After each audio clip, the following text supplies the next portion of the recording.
ఇక ఆ బస్సు అందం చెప్పరాదు. నేను మా సీతక్క చెప్తాను, అవు బస్సులో అల్ల వెళ్ళిపోయారు తప్పని మేము ఎక్కడన్నాం అక్క, మేము అనలే. కాబట్టి దానికోసమే బస్సు పెట్టిరని మాకు తెలియక మేము మామూలుగా నడిపినాం ఇన్ని రోజులు. మాకేదో తెలియకపోయా పాపం. మీరు అప్పుడే చెప్తే బాగుండు.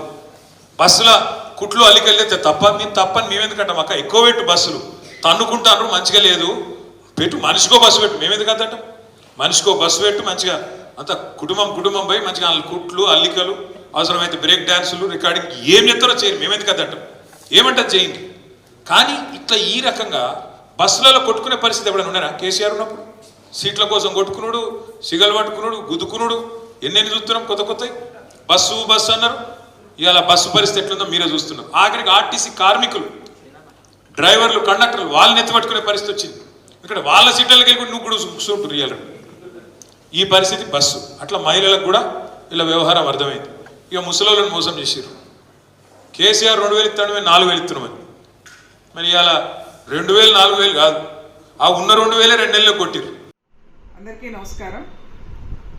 ఈరోజు కేటీఆర్ మహిళలు బస్సులో ప్రయాణిస్తున్న దాన్ని చులకన చేసి మాట్లాడే విధానం మనం చూసినాము మీడియా ద్వారా. నాకు అనిపిస్తూ ఉంది ఏంటంటే కేటీఆర్ గారికి బహుశా మహిళలకు ఫ్రీ బస్ ఇవ్వడం అనేది నచ్చట్లేదేమో. అందుకే పదే మహిళలకు ఫ్రీ బస్సు మీద అనేక మార్లు కేసీఆర్ మాటల్లో, కేసీఆర్ గారి ప్రసంగాలలో మహిళలకు ఇస్తున్నటువంటి ఫ్రీ బస్సు మీద చులకనగా మాట్లాడుతూ ఉన్నాడు.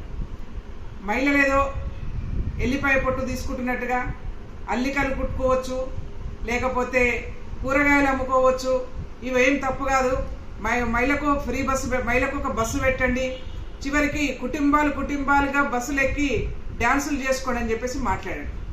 ఏం తమాషా ఉందా అని చెప్పేసి మేము హెచ్చరిస్తూ ఉన్నాం కేటీఆర్ని. ఎందుకనంటే ఈ పబ్బులు క్లబ్బులలో డ్యాన్సులు చేసే సంస్కృతి కేటీఆర్ది. ఆయన చేసే డ్యాన్సుల్ని అందరికీ రుద్దాలనుకుంటే ఇది కరెక్ట్ కాదు. మహిళలకి ఇస్తున్నటువంటి ఫ్రీ బస్సు మీద పదే అక్కసు వెళ్ళగలుగుతున్నటువంటి నీవు బహుశా నీ మనసులో మహిళలకు ఇస్తున్నటువంటి ఫ్రీ బస్సుని ఎత్తేయాలని ఉందా అని చెప్పేసి మేము ప్రశ్నిస్తూ ఉన్నాం. ఒకవేళ నీకు అదే ఒపీనియన్ ఉంటే, అదే అభిప్రాయంతో నువ్వు ఇట్లా ఉంటే నీ బహిరంగంగా చెప్పు. లేదనుకుంటే మహిళలు ప్రయాణిస్తున్నటువంటి ఫ్రీ బస్సులో ప్రయాణం చేస్తున్నటువంటి మహిళల్ని చులకన చేసి కించపరుస్తూ మాట్లాడుతున్నటువంటి కేటీఆర్ బహిరంగంగా మహిళలకు క్షమాపణ చెప్పాలని చెప్పేసి కాంగ్రెస్ పార్టీ నుంచి డిమాండ్ చేస్తూ ఉన్నాం. లేని పక్షంలో నువ్వు పదే ఈ విధంగానే మాట్లాడితే మాత్రం మహిళలతోనే చీపురుగా దెబ్బలు తినే పరిస్థితి వస్తుందని కూడా హెచ్చరిక జారీ చేస్తా ఉన్నాం. గతంలో చూసారు మీరు, చీప్ లిక్కర్ అనే పేరు మీద చీప్ లిక్కర్ తీసుకొస్తే ఇదే రాష్ట్రంలో మహిళలు చీపుర్లు పట్టుకొని రోడ్ల మీదకి వచ్చి దాన్ని వెనక్కి పంపించారు.